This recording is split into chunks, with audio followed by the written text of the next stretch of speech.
I'm not finna fight you. Yeah. I'm going to kill you. I want you to understand. I'm not doing less lethal. I'm doing more lethal because I'm elevating violence to the point to where I'm going to do violence until I feel safe.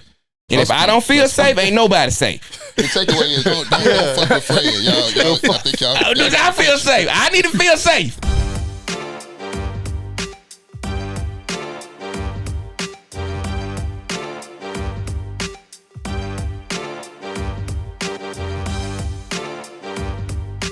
Welcome to another episode of We the People podcast. I'm Shelton. I'm joined by the crew. Colin of Gunplay TV, competitive shooter, firearms instructor, professional fly guy. Okay. Yeah. I'm Fred. I'm the dad of the Survivor Sisters, We the People podcast, and I'm Father Fine. So you got an auntie out there? Holla. You know what's going on. In the comments. I'm answering this time. Oh, yeah. I'm Nick. They said I could not say I'm the sexiest Canic shooter alive, even though now they have new introductions, which is crazy to me. With that being said, we're going to jump right into it. Ladies and gentlemen, welcome back to the podcast. We got a spicy topic to talk about. Oh, yeah. Which is use of force. It's a big one. That's a big one. And we see misuse of force. We also are going to talk about, I guess, guidance. And we're talking from perspective of how we feel. These are our opinions. We are not professional or licensed. So please take this with a grain of salt. And it's going to be situational. Right. Not legal advice. Right. It's not legal advice. That's our disclaimer. Yes. With that being said, we say all different types of use of force, but we're going to talk about it from a personal perspective, not police officers. We do actually have some police officers that follow us. Shout out to you guys, military people as well. So we're going to talk about use of force and situational, what it may look like. Mm-hmm. Some of us have actually been in real situations. Some of us have not. And so we're going to talk about it. Some of it's going to be hypothetical. Yeah. Let's kick it off with car situation, because 99% of the chance, well, you're in your car a lot. Yeah. And you see on social media things that pop off while you're in your car. Road rage is probably the biggest one that you see. Yeah. Now, you come across a scenario where somebody's telling you, they're honking their horn, they're aggressive, they're cursing. What are you going to do? When you get to that stop sign, that stoplight, and now they may be getting out their car. Yeah.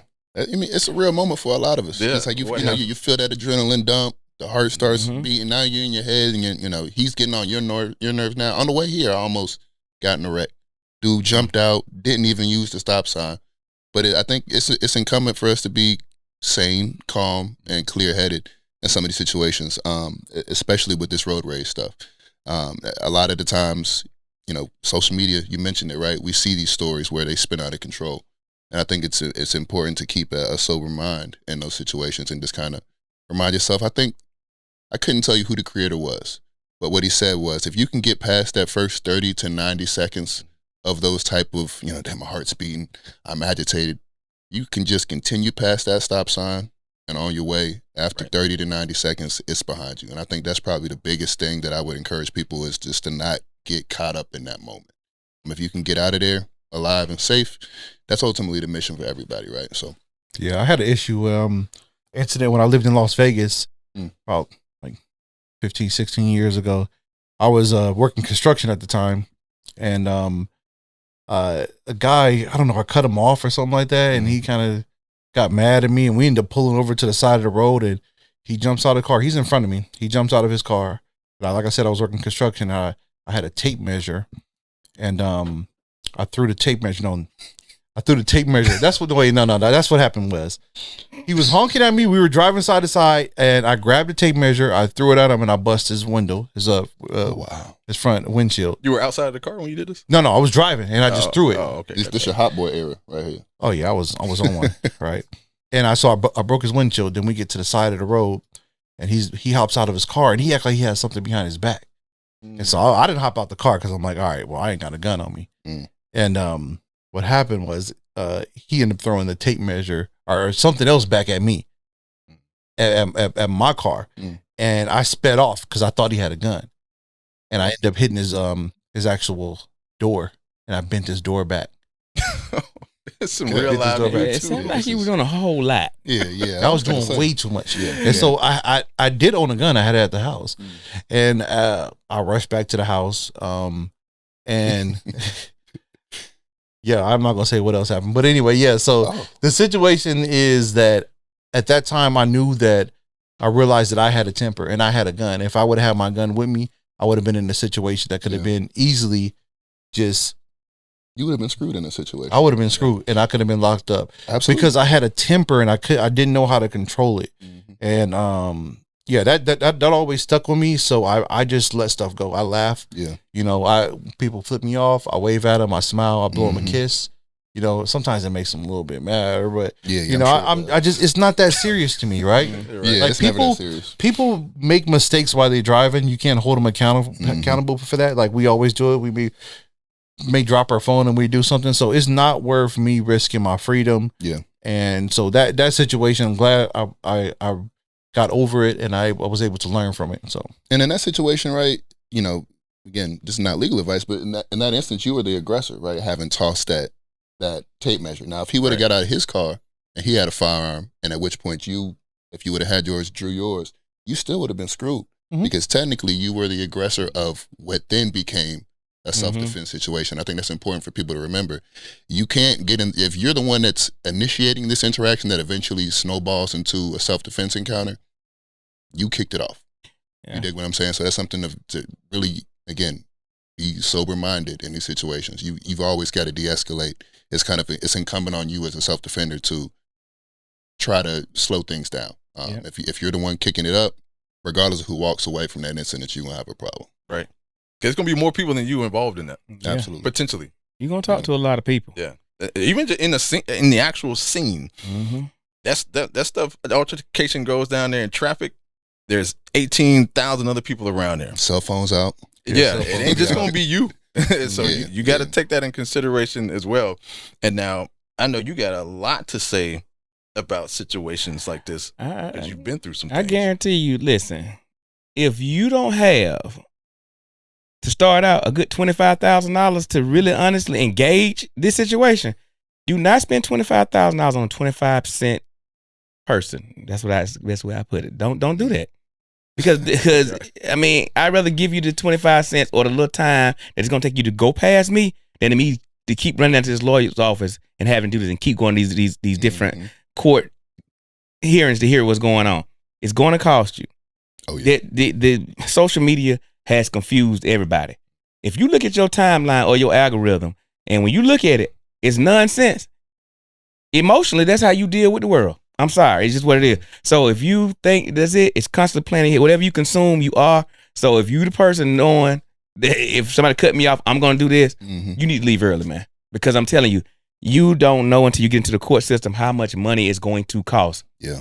It's going to cost you. You're going to lose your wife. You're going to lose your car. You're going to lose everything because guess what? The lawyer's going to keep taking it. Yep. And if your lawyer charges you less than $300 an hour, you might really be disappointed. I mean, you're right. I see a lot of stuff on Instagram. I couldn't tell you how many times I see the Ring camera from somebody's driveway and someone's rummaging through the truck at 3 a.m. And then you check the comments and it's like, oh, I would have switched cheese this minute. Please don't. I promise you, don't. Like the simple rule of thumb that I would tell y'all, the too long didn't watch the whole video summary is, do not use lethal force unless you are facing a lethal threat. Everything's got to be proportionate. I'm sure everybody saw the instance out in Texas a few months ago, the young boy Carmelo and Austin Metcalf. Again, this went from a situation on a rainy day. You're sitting under the tent. Could you leave the tent? Now they're just young men. They're exchanging heated words. There was a shove, and then that shove escalates to the use of a utility blade or a knife.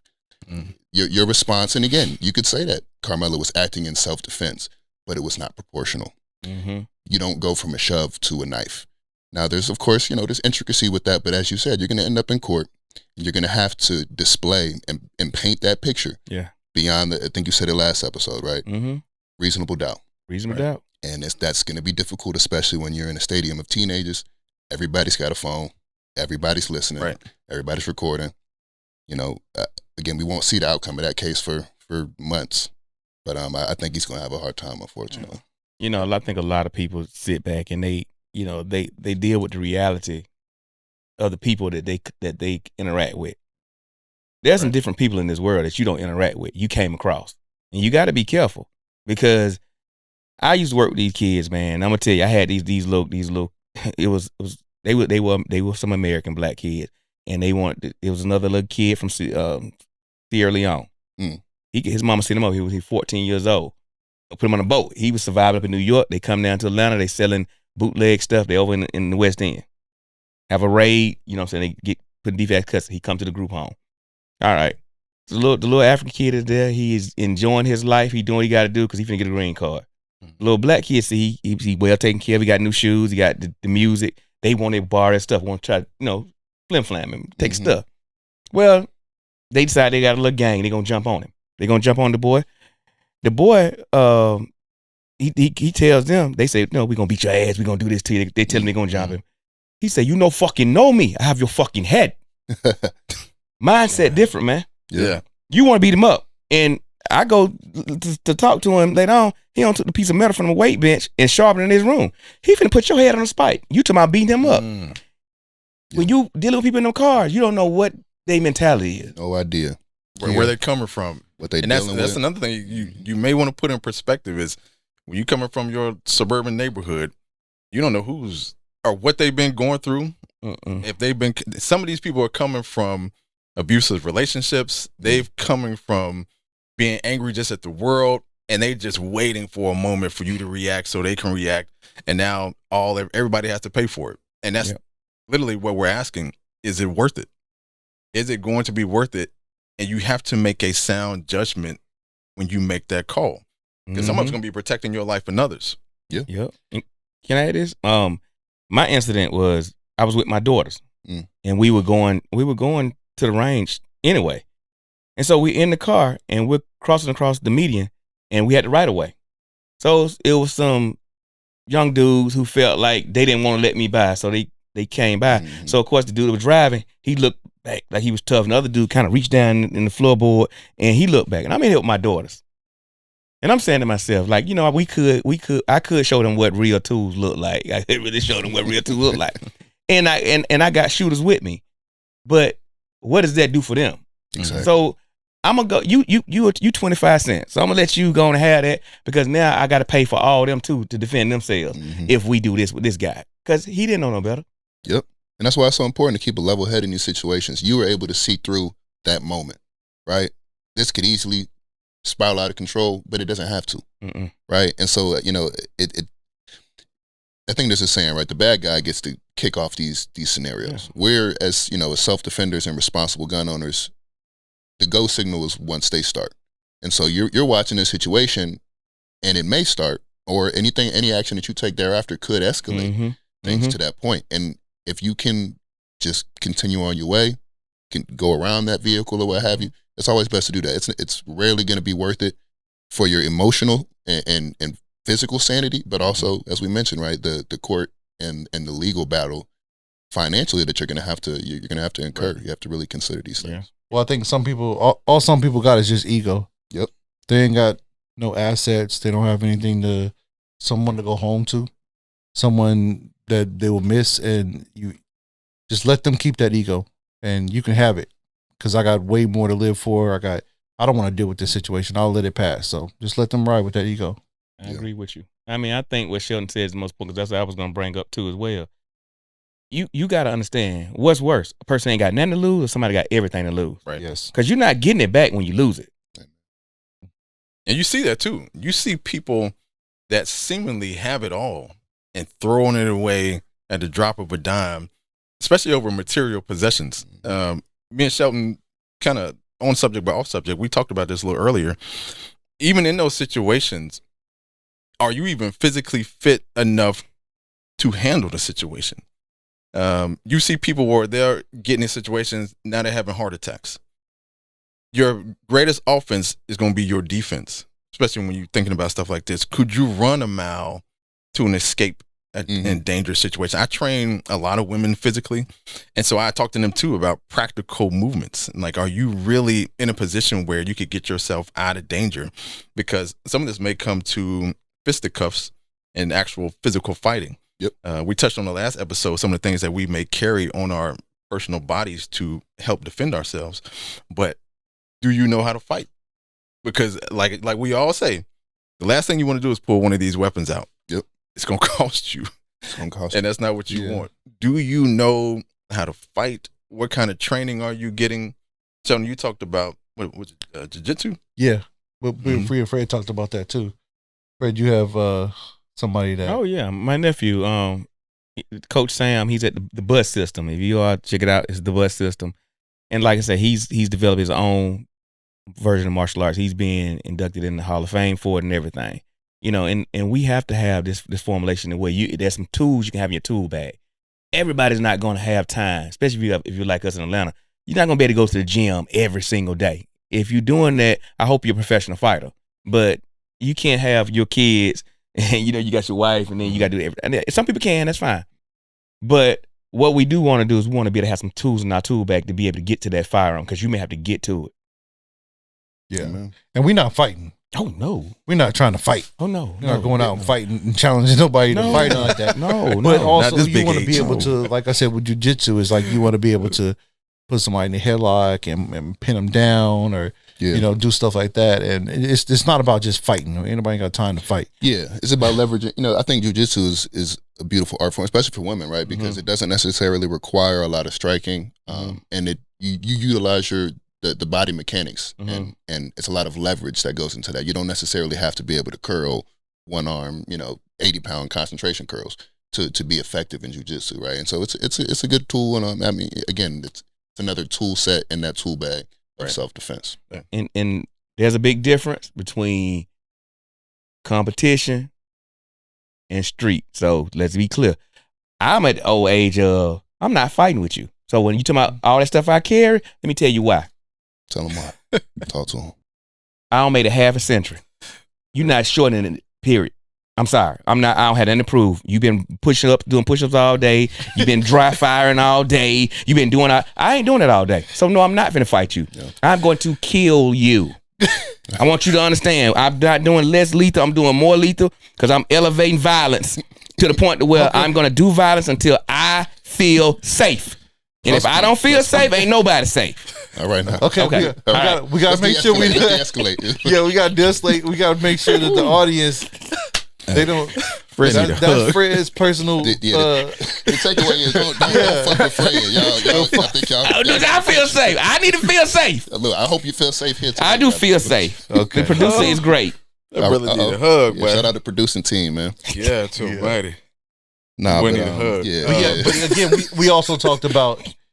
Yeah, we also talked about when we gauge a threat and we feel like the level of force is different from a woman. Oh yeah, it's different, completely different. Domestic violence is real, and unfortunately, we see too much of it. And so, again, we're talking about use of force, some of the social media influence on this. And this is a message to the women. I have a decent amount of women that follow me, but more so I train tons of them. And I don't want this to sound sexist. You got to pick your battles. Amen. And this is for men and women. You got to pick your battles. If you, like Mike Tyson says, you got to plan until you've been punched in the face. You get punched that first time, and in that moment, you got to make a judgment call. It's time to reevaluate. You might want to lace some kicks up. Yeah. Go ahead and get up out of there, because I'm telling you, it's just, you got, like you say, is it worth it? Yeah, and you got to consider, right, there's a disparity of force when it comes to men and women. This is a harsh reality for some people, but it's just a fact. Men are capable of doing more harm and statistically do more harm. And women are in a position where they're disadvantaged in that regard. And so I mentioned before, right, the proportionate use of self-defense. Again, this is not legal advice, but you have to understand that the barrier for women to use lethal tools is going to be a bit lower. Again, you're going to be in front of that jury, in front of that judge. You're going to have to justify the fear for your life. Statistically, one man, two men could do a lot more harm to that one woman. And that firearm or that knife or what have you might be considered a force multiplier, or frankly, a force equalizer, to kind of equalize, again, that disparity of force. And so it's important, I think, for women to understand that, these tools, like I mentioned it in the last episode, I think it's 9 out of 10 times that firearms are used self-defensively, no triggers pulled. It's simply announcing or displaying that firearm is typically, and a lot of the times, enough to dispel the threat. I know a lot of women kind of hesitate picking up a firearm, rightfully so. It's a real tool. It can do real harm. But I think it can do a lot of good in kind of, again, equalizing that situation where, God forbid, you as a woman are put in a hard place. Right. Yeah. Like Shelton said, especially when you're with your kids. Mm-hmm. Oh, yeah, big time. Yeah, it makes a huge difference with where you are. And I made a video on my Instagram page with what it would look like as you're going through your house and there's an intruder and the light on your pistol and got tons of engagement because people, you don't really see how that would actually look like. So it was shot from the perspective of what an intruder may see as you're walking around flashing your light because it looks cool, as to what you think it may look like. And so even in your house, the use of force, you got to be careful with it, because if somebody breaks into your house, they're running out, you shoot them in the back. Oh, over. Yep, bad day. It's a bad day for you. You're going to be like, yeah, I won, I got him. Over what? It's a bad day for you. They trying to get out of that house. You better have Johnny Cochran come back from the dead. Yeah, you're gonna need that, because you're gonna need that. And so when y'all thinking about, because again we always talking about training, even if somebody were to come into your homes, kind of give your perspective as to what they may look like for you. It's all gonna look. We all live in different places. Well, my house is kind of open up. Like, you can see all through my house. It's not really like the ideal place for like hiding. And it made me think about that when you talk about your light, because like if I come out my room with the light, like you can see it outside. So it's a lot of visibility for me moving around. So we have a plan in my house of how we will move if someone enters the house, and we're just covering the stairwell. So all of my family's upstairs, and if you come up that stairwell, you're gone. Yeah. But beyond that, downstairs, you like let them have it. Oh, you can have everything down there. This is everything up here can't be replaced. So if you come up that stairwell, it's over with. That's the real threat. Yeah, that's the real threat. So other than that, yeah, and I mean, I would also say, like, you mentioned you're familiar with the layout of your home, and so is your family, so you're able to put these kind of plans in place. There's one thing to say that, intruder, God forbid, just isn't somebody that's been in your home before, but you have the advantage in the sense that you know the layout of the home. You know where the stairwell is at. Your family knows the plan, and you can get everybody to a safe position to where you're defending, and you're not necessarily actively looking for that threat. Now, we're the men of the house, so once things quiet down, somebody's got to go down there and check. And so that's, I think, where we mentioned, right, the use of the firearm, and you've got to clear that house, right? I think you mentioned, right, using the white light. Use it sparingly, right? Again, a light is a tool for you to see, but it also can be seen by others. And so you don't want to just be walking through the house waving it willy-nilly, because if there is a guy over there behind that door, he knows you're on the way. But again, once more, the layout of the home, he doesn't. And so hopefully you're able to kind of leverage some of that to your advantage. But definitely be careful using those white lights. You do want to be able to see and confirm that it's not just, your daughter's boyfriend breaking into the house, or sneaking in to, definitely make sure you see what you shoot. That. You know what I'm saying? Nah, I don't know about that. And I'm gonna tell that's why they rather be at the mom house. I'm gonna tell you why. It don't happen at my house, because when they were little, we had different protocols because we would play games. It would be like a game, but they knew I was not gonna yell commands to them, as I was trying to give them directives. So I would use a whistle. They knew, like, if I blow it one time, that means one thing. If I blow it two times, that means this. If I blow it three, that means stay still or whatever. But they knew to stay in their rooms, because when I start to work, then I'm going to do that, because the only thing I had to protect is the funnel. I kept those glow sticks by my bed, so that way I didn't have to use the white light.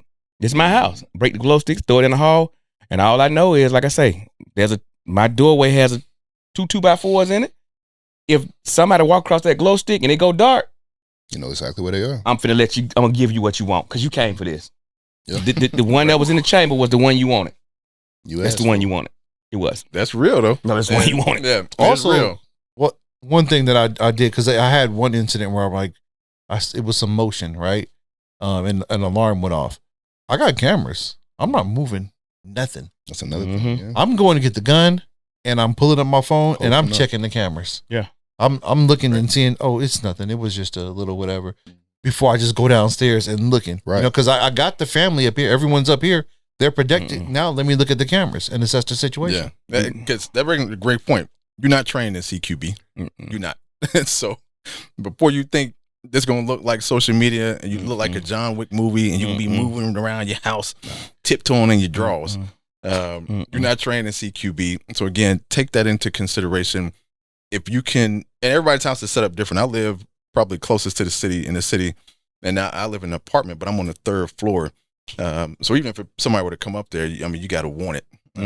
You got to want it. And my place is set up to a point where I got to be very strategic once you get in that front door. So everybody situation is a little bit different. And so social media, I mean, you see some stuff that'll make you believe that you can do that same thing and it's going to happen like this. Yep. And do not go down those steps, y'all. Listen, No. that's why insurance is important. The insurance you can use to cover your items that you think are valuable, because if you go down there looking for that threat, understand any known structure can be taken. But if they came into your house while you were there, it's more than just one. And if it's more than just one person, you going in the house, you going down those steps, you put yourself in harm's way. Protect the choke point. That's the stairway, the hallway, away from your bedroom. Make sure they stay away from the kids' room. Protect that. But don't go down there looking for the threat. Call the cops. Exactly. That's their job. Don't go looking for the threat. I was talking to Shelton before the show. There was a story that I saw. Now, this guy had cameras because the footage was from his house. And so, to your point, he could have evaluated the threat or what he thought was a threat from inside and safe. But what happened was there was a DoorDash driver. I think the guy was an immigrant. I don't know that he spoke a lot of English. But he went to the neighbor's house, rang the doorbell, didn't get an answer. Apparently, I think his phone died. He needed directions. He then comes to this guy's house. Apparently, he works for the state. He was an FFL. So this is a guy that you would expect to have some good wherewithal when it comes to firearms. But he went out into his yard. He's got he's got a crossbody bag, I guess with his pistol in it. Couldn't tell you if it was a Glock or not. But but this dude, basically, there's a car maybe 60, 100 feet away trying to turn around at the end of the driveway. And this dude, again, looking for a threat, became the threat. Shot three rounds off, maybe a couple seconds apart, and hit the guy. The car. Hit the guy in the car. Now, luckily, it wasn't fatal. The guy was able to make it to the hospital and get care. But yeah, buddy's going up the road for a long time. Yeah. Again, a gun is nothing to play with. And again, unless your life or your loved one's life is in immediate danger, unless there's a lethal threat, do not escalate to lethal force. Yeah. We saw that recently, and we don't know the details of this case, and again, nor are we professionally speaking about it, but Rashida and Kirk's son recently got off on a self-defense situation where somebody was unalived, and they were essentially considered the aggressor.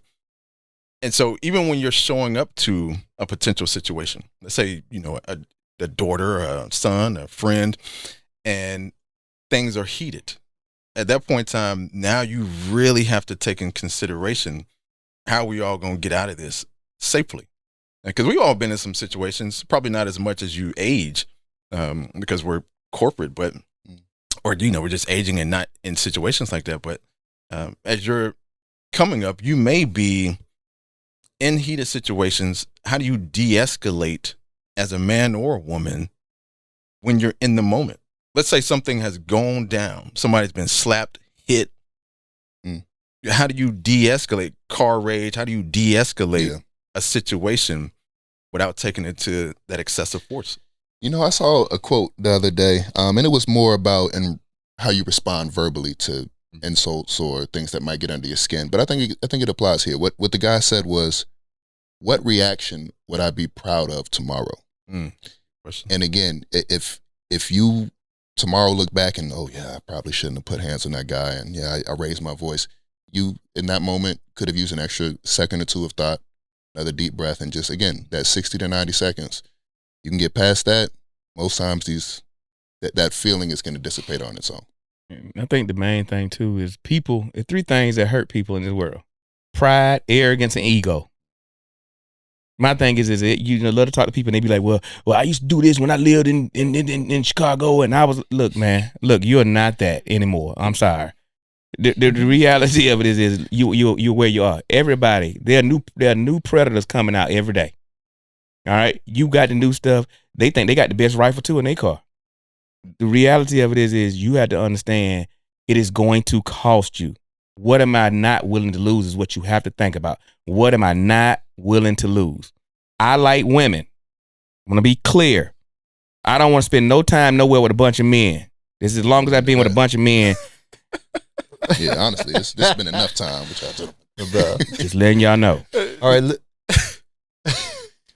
Go ahead, Chef. Fred, you gonna be coming with the one-liners, man. I'm trying to tell you. But let's talk about we get a lot of comments about insurance. Oh yeah. Let's talk about that insurance, and I think Fred got some. I can't speak on it because I've never used it, had to apply it, or know anyone that does that. But I know Fred, and he has some experience with it. If you giving these people $25 a month, and the lawyer want $25,000 to just do your criminal defense, you add it up. They're not taking a loss. They're not taking a loss. We can make it simple. Prepaid insurance is still one of those things. Like I said, it's an insurance. Insurance companies are always looking for a way not to pay. I know that's right. So you can do it and you can be proud of your insurance, but I guarantee you, if you make the mistake because you let your pride, your air, and your ego get in the way, your insurance is not going to cover that. It's not a Band-Aid. That's a Band-Aid, and you may need a tourniquet. I'm just saying. Yeah, I mean, what I would say about it is I think insurance puts a lot of people at ease. And if you're looking at that type of thing or you're interested in that, I'd say make sure you do your research and be diligent, because, you know, there's, in addition to Fred's experience and what he said on the matter, I've heard others that weren't placed with ideal defense lawyers. You know, again, that case wasn't accepted. And again, it's insurance. Their job, right, frankly, is to collect money and spend as little on your behalf as possible. And so you have to consider that. I mean, it's something that I've flirted with before, but I've yet to pull the trigger on any self-defense carry insurance at this time. Here's a stitch, though. Here's a stitch. If there's an insurance company that's really worth anything, get in touch with us. Yeah, holler at us. Holler and prove us wrong, because I don't think that there's an insurance company that has legal coverage that covers anything worthwhile. And if it is one, how about you talk to us? Let us see. Because I'm saying it ain't, but it'd be a great discussion to have. Yeah, and we're not pushing nothing we don't believe in. A lot of these influencers are out here pushing stuff to pay their bills, and they're making you believe certain things, but we're not pushing it if we're not 100% behind it. That part. Right. And I have, I've noticed I have a decent amount of police officers that follow me, and chances are you probably run into one. And I would say this, because this is all based on education. It's educate yourself with the what if. What if I do this? What if this happens? And for the most part, these police officers, these people that have that type of knowledge are very helpful. And they'll share that information with you at the drop of a dime, because, again, they don't want to respond to it. And so I would seek as much education if you are carrying a gun as you possibly can. That's the biggest safety net you could possibly have, is educating yourself not only on the repercussions, educating yourself on where you are mentally and emotionally. If you feel like you are unstable, please seek some help. If you feel like you don't live in the best area, you need to be trying to try your hardest to change that situation. Why are you going to the gas station at 10:30 at night? It's a bar. You know what I mean? Like, be conscious of, again, day-to-day activity. Yeah. You being in a park at 10:30 at night is absolutely insane. What are you doing at 2 a.m. at Quick Trip? Come on. Yeah, you know what I mean? That'd be you, though. You be out. Oh. He young. He young. Yeah, you be out. You out ready to the streets late at night. I'm not. Like, if you I'm the baby, outside, man. if I'm outside, again, if you catch me outside, I'm going from one place to the next. I'm not hanging out. I'm not loitering. I'm not doing anything silly. And I'm certainly not in those areas that, you know, kind of give you the not sure if I should be here vibe. You know what I mean? But I mean, Shelton, I mean, I think we've had a pretty lengthy discussion about self-defense, and I don't think we touched on everything. But if you could leave the people with one thing, maybe everybody give them a one-liner as to what you should take away from this. Yeah, never let words, you know, get you in trouble. Like, people use words and they start throwing them at you and trying to provoke you to get an action. You got to understand that your mind is stronger than that, and you can prevail. And don't let it affect you. You got a mission. You got things that you're trying to do. You got a family you taking care of. You got a mission that you're on. Don't let nobody divert you from that, and stay on your road. Amen to that. You know, I think we probably all heard it. I know I heard it growing up. You just made me think of it. Sticks and stones may break my bones, but words will never hurt me. we need to come back to that. We got a lot of ego, a lot of arrogance in the culture as of late, and it's not doing anybody any good. But that's kind of an addendum to your point. What I would say is, again, the simple rule of thumb. Remember, deadly threat, you can use deadly force. If it's not a deadly threat, do not escalate to a deadly weapon. Just don't save yourself the trouble and the legal expense. Yeah. And my thing would be, like I told you, the 3 things that hurt people: pride, arrogance, and ego. I understand that everybody got cops that are friends and everything, but do understand they only deal with standard operating procedures. They don't deal with the law. A lot of them don't know the law. You have to know the law for yourself, because I'm telling you, the best thing you can do for yourself, if you don't know the law, but you know cops, shut your mouth. Amen. You have the right to remain silent, because if you start talking, you're building a case for yourself. Well, against yourself. That's big. Yeah. My biggest thing is, and shout out to my father, is he's always told me, one, to educate yourself. Somebody comes to you and you don't have the answers, you're already in a bad position. And the second piece, what he's always taught me, is you got to be willing to pay the cost to whatever that is. You got to be willing to pay the cost. And some of that's going to cost you in different ways. You just got to be willing to pay it. And so some of it may be worth it. Some of it may be not be worth it. But with that being said, if you've been through some things, by all means, share them with us down in the comment section. And so hopefully this can spawn into even maybe guiding to people to where to get educated, or even getting help. Because again, you know, you see a lot of this stuff on social media and they don't have answers as to where do I go? Who do I seek help from? Whether this is counseling, legal advice, things of that nature. Hopefully we can shed some light on that. So comment, like, subscribe, and that's it. Episode down. We appreciate you. To the next episode. We the people.